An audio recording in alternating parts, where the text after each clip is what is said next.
કે જંગલ ખાતું હોય, કેટલાક અધિકારીઓ, ઉચ્ચ અધિકારીઓ ભાજપના નેતાઓના ઇશારે અમારા લોકોને રસ્તા ઉપર ઉભા રાખીને હેરાન કરે છે, લૂંટે છે, અમારા લોકોની જમીનો સંપાદન કરે છે। ત્યારે એવા પોલીસ અધિકારીઓને પણ કહેવા માંગુ છું, આ આદિવાસી સમાજ છે, અમને સેન્સરશો નહીં, નહીં તો તમારા આવનારા દિવસોમાં પટ્ટા ઉતારતા અમને વાર નહીં લાગે। અમે અમારા ઘરમાં ધારિયા, પાલિયા, ભાલા અને તીરકામઠા એ શણગાર માટે નથી મૂક્યા, જે દિવસે અમને જરૂર પડશે લઈને રસ્તા પર ઉતારતા પણ અમને આવડે છે। અમારા આદિવાસીઓની જમીન છીનવાશે, અમારી બેટીઓ સાથે અત્યાચાર થશે, અમારા યુવાનો સાથે અત્યાચાર થશે, કે જંગલ ખાતાના અધિકારીઓ અહીંયા આવીને લાઠીચાર્જ કરશે, તે દિવસે અમે તીરકામઠા, ભાલિયા, પાલા લઈને રસ્તા પર ઉતરતા અમને વાર નહીં લાગે। ત્યારે સાથીઓ, આજે આ મંચ પરથી તમને કહેવા માટે આવ્યા છે, ક્યાં સુધી લડેંગે જીતેંગે, ક્યાં સુધી જિંદાબાદ મુર્દાબાદ, ક્યાં સુધી આવેદન ને નિવેદન। હવે આપણે આ સરકારોને પૂછી લેવાનું છે, આ ભાજપની સરકારના નેતાઓને પૂછી લેવાનું છે, અમારો વિકાસ કરવા માંગો છો કે નહીં?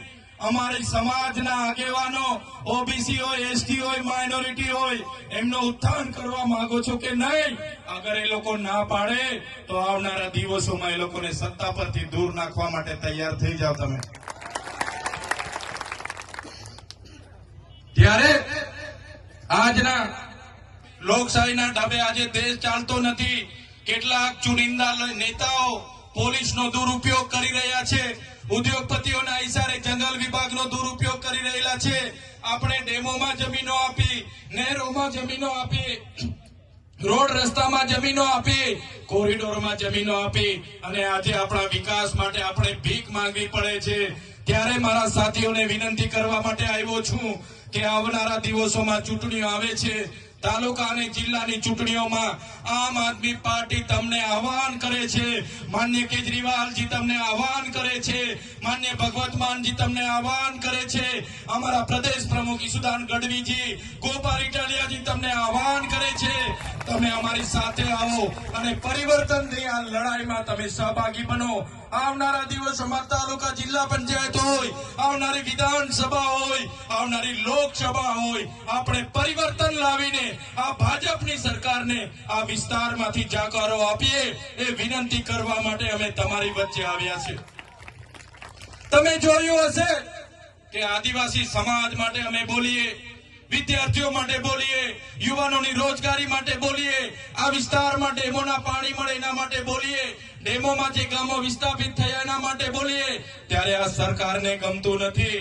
આ સરકાર અમને પણ અવારનવાર જેલોમાં નાખે છે, અમારા પર દમન ગુજારે છે, અમારા પર અત્યાચાર ગુજારે છે, અમારા કાર્યકરો પર ખોટા કેસ કરીને પોલીસ સ્ટેશને લઈ જવામાં આવે છે, એ કાર્યકરોને ડરાવવામાં આવે છે, ધમકાવવામાં આવે છે, કહેવામાં આવે છે કે આમ આદમી પાર્ટીને છોડી દો, તમે ચૈતર વસાવાને છોડી દો।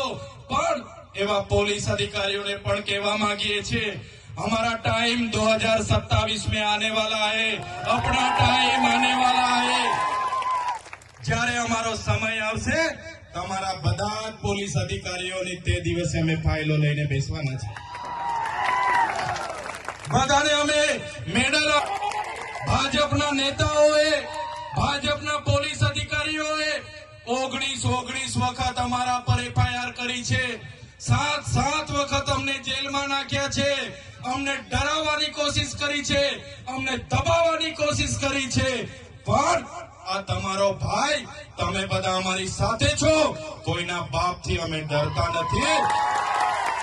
બસ તમારા આશીર્વાદ અમારી સાથે રહેશે, તમારો સહકાર અમને સાથે મળશે, તો આવનારા દિવસોમાં આપણા એસસી, એસટી, ઓબીસી અને માઇનોરિટીની લડત હોય, આપણા વિદ્યાર્થીઓની શિષ્યવૃત્તિની લડત હોય, આપણા યુવાનોની રોજગારોની લડત હોય કે કોઈ પણ જાતની લડત હોય, બસ તમે આમ આદમી પાર્ટી અને ચૈતર વસાવાને સહકાર આપતા રહેજો।